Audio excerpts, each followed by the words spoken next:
BBMP ಕಳಪೆ ಕಾಮಗಾರಿ ಮಾಡುತ್ತಿದೆ, ಹಣ ಮಾಡೋದಕ್ಕಾಗಿ ಅಡ್ಡದಾರಿ ಹಿಡಿಯುತ್ತಿದೆ ಅನ್ನೋದು ಎಲ್ಲರಿಗೂ ಗೊತ್ತಿರೋ ವಿಚಾರ. ಹೀಗಿರುವಾಗ ಬಿಬಿಎಂಪಿ ಒಂದು ಕಡೆ ಪಾಸ್ ಆಗಿ ಮತ್ತೊಂದು ಕಡೆ ಫೇಲ್ ಆಗುವಂತಹ ಕೆಲಸ ಮಾಡ್ತಿದೆ. ಅದು ರಸ್ತೆ ಕಾಮಗಾರಿ ಅನ್ನುವುದು ಗುರುತರ ವಿಚಾರ. ಬೆಂಗಳೂರು ವಿಶ್ವವಿದ್ಯಾಲಯ ಕ್ಯಾಂಪಸ್ ಒಳಗೆ ಪ್ಲಾಸ್ಟಿಕ್ ತ್ಯಾಜ್ಯ ಬಳಸಿ ಪಾಲಿಕೆ. ನಂತರ ಪ್ರಧಾನಮಂತ್ರಿ ನರೇಂದ್ರ ಮೋದಿ ಇದೇ ರಸ್ತೆಯಲ್ಲಿ ಒಂದು ಕಾರ್ಯಕ್ರಮಕ್ಕೆ ಹಾಜರಾಗಬೇಕಾಯಿತು. ಹೀಗಾಗಿ ಚೆನ್ನಾಗಿದ್ರೂ ಮತ್ತಷ್ಟು ಚಂದ ಮಾಡಲು 2 ವರ್ಷಗಳ ಮುಂಚೆ ಇದೇ ರಸ್ತೆಗೆ ಡಾಂಬರೀಕರಣ ಮಾಡಲಾಯಿತು. ಪರಿಣಾಮ ಈ ರಸ್ತೆ ಇವತ್ತಿಗೂ ಮಧುವಣಗಿತ್ತಿಯಂತೆ ನಿತ್ಯ ಹೊಳೆಯುತ್ತಿದೆ. ವಿಚಿತ್ರ ಗೊತ್ತಾ? ಇದೇ ಬಿಬಿಎಂಪಿ ಕಾಮಗಾರಿ ಮಾಡಿರುವ ರಸ್ತೆ ನಾಗರಬಾವಿ ಹಾಗೂ ಮಲ್ಲಥಹಳ್ಳಿ ಮುಖ್ಯ ರಸ್ತೆ. ಈ ರಸ್ತೆಯಲ್ಲಿ ಡಾಂಬರು ಕಿತ್ತು ಬಂದಿದೆ. ಇನ್ನು ರಸ್ತೆಯಲ್ಲಿ ಡಾಂಬರೀಕರಣ ಕಾಮಗಾರಿ ನಡೆದು ಕೇವಲ 6 ತಿಂಗಳು ಕಳೆದಿಲ್ಲ. ಈಗಾಗಲೇ 2 ರಸ್ತೆಗಳು ಗುಂಡಿಗಳಿಂದಲೇ ತುಂಬಿ ಹೋಗಿದೆ. ಈ ರೋಡ್ಗೆ ತಾರಾಕಿ ಸುಮಾರು ನಾನು ಕಂಡಂಗೆ ಹಾಕೇ ಇಲ್ಲಪ್ಪ. ಅಲ್ಲಿ ಒಂದು 10 ವರ್ಷ ಆಗಿರ್ಬೋದೇನೋ. BDA ರೋಡ್ ಮಾಡಿದಾಗ ತಾರಾಕಿದ್ದು, ಅಲ್ಲಿಂದ ಇಲ್ಲಿವರೆಗೂ ಏನೂ ಮಾಡಿಲ್ಲ. ಈ ರೋಡಲ್ಲಿ ಮೊನ್ನೆ ಎಲ್ಲ ಕಾರ್ ತೊಗೊಂಬಂದೆ, ಆಪೋಸಿಟೇ ಬರ್ತಾರೆ. ರೋಡು BWSSB ಅವರು ಅಗದ್ರು ಅದೊಂಚೂರು ನೀಟಾಗಿ ಮಾಡಿಲ್ಲ. ಹಳ್ಳ ಗುಂಡಿ ಬಿದ್ದಿದೆ, ಎಲ್ಲ ಒನ್ ವೇಲೇ ಬರ್ತಾರೆ. ಬಟ್ ಏನಾಗಿದೆ ಅಂದರೆ ಇಲ್ಲಿ ತುಂಬ ಆಕ್ಸಿಡೆಂಟ್ ಆಗ್ತಾಯಿದೆ. ಆಮೇಲೆ ನಂಬರ್ ಪ್ಲೇಟ್ ಅಂತ ಹಾಕಿದ್ರು, ರಸ್ತೆಗೆ ಅಡ್ಡ ರಸ್ತೆ ಮುಖ್ಯ ರಸ್ತೆ ಅಂತ. ಜಸ್ಟ್ ಬೋರ್ಡ್ ಒಂದು ಹಾಕಿದ್ರೆ ಹೊರತು ಅದಕ್ಕೆ ನೇಮ್ ಅಂತೂ ಮಾಡಲಿಲ್ಲ. ಆಯ್ತಾ, ಫ್ರೇಮ್ ಮಾತ್ರ ಹಾಕಿದ್ದಾರೆ, ನೇಮ್ ಅಂತೂ ಇಲ್ಲೇ ಇಲ್ಲ. ಈ ಥರ ಇದಾಗಿ ಅಲ್ಲೇ 8 ವರ್ಷ ಆಯಿತು.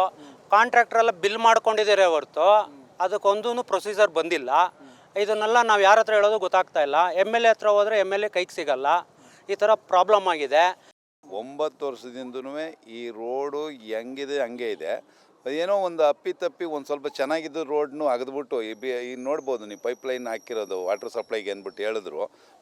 ಅವ್ರು ಹೇಳಿದ್ಮೇಲೆ ಅದೊಂದು ಸ್ವಲ್ಪ ಸೆಟ್ಲ್ ಆಗಲಿ ಸರ್, ಟಾರ್ ಹಾಕ್ತೀನಿ ಅಂದರು. ಇದುವರೆಗೂ ಇಲ್ಲ. ಈ ಹಂಸ್ಗಳು ಇಲ್ಲಿ, ಆಮೇಲೆ ಹಂಸ್ಗಳು ನೋಡಿ ನಾವೇ ಓನಾಗಿ ದುಡ್ಡು ಹಾಕಿ ಇಲ್ಲಿ ಅಲ್ಲೆಲ್ಲ ನಾವೇ ಹಂಸ್ಗಳು ಹಾಕ್ತಿರೋದು. ಯಾಕೆಂದರೆ ಇಲ್ಲಿ ಮಕ್ಕಳು ಜಾಸ್ತಿ ಸ್ಕೂಲ್ಗಳು ನಿಯರೆಸ್ಟ್ ಪಾಯಿಂಟಲ್ಲಿ ಇರೋದ್ರಿಂದ ಮಕ್ಕಳುಗಳು ಓಡಾಡೋದು ಸುಮಾರು ನಮ್ಮ ಕಣ್ಣು ಮುಂದೆನೇ 2-3 ಆಕ್ಸಿಡೆಂಟ್ ನಾವು ಲೈವಾಗಿ ನೋಡಿದ್ದೀವಿ. ಅದನ್ನು ನಿಮ್ಮ ಮೀಡಿಯಾದಲ್ಲಿ ಸಮಯದಲ್ಲಿ ಒಂದು ಸ್ವಲ್ಪ ನಾವು ಹಾಕಿ ಕಳಿಸಿದ್ದೋ. ಸೊ ಇದನ್ನೆಲ್ಲ ಯಾರು ಹೇಳಿದ್ರು ಯಾರೂ ರೆಸ್ಪಾನ್ಸ್ ತೊಗೊಳ್ತಾ ಇಲ್ಲ ಫಸ್ಟ್ ಆಫ್ ಆಲು. ಅದರಿಂದ ನಿಮ್ಮ ಚಾನಲ್, ಸಮಯ ಚಾನಲಿಂದ ಏನಾರು ಇದಕ್ಕೊಂದು ಪರಿಹಾರ ನೀವು ನಿಮ್ಮ ಕಡೆಯಿಂದ ಬರಬೇಕು ಅಂತ ನಾವು ಕೇಳ್ಕೊತಾ ಇದ್ದೀವಿ ಸರ್, ಅಷ್ಟೇ. ನಮ್ಮೂರು ತಿಂಡಿ ಇದೆಯಲ್ಲ, ನಮ್ಮೂರು ತಿಂಡಿ ಹತ್ರ ಅಂಡರ್ ಪಾಸ್ ಹತ್ರ ತುಂಬ ಗುಂಡಿಗಳಾಗಿಬಿಟ್ಟಿದೆ. ಅಲ್ಲಿ ಏನಾಗುತ್ತೆ ಅಂದರೆ ಸುಮಾರು ಒಂದ್ವೇನು, ಕೆಲವು ಕಡೆ ಒಂದ್ವೇನು ಇದೆ, 4 ಕಡೆಯಿಂದ ಎಲ್ಲ ವೆಹಿಕಲ್ಗಳು ಬರ್ತವೆ.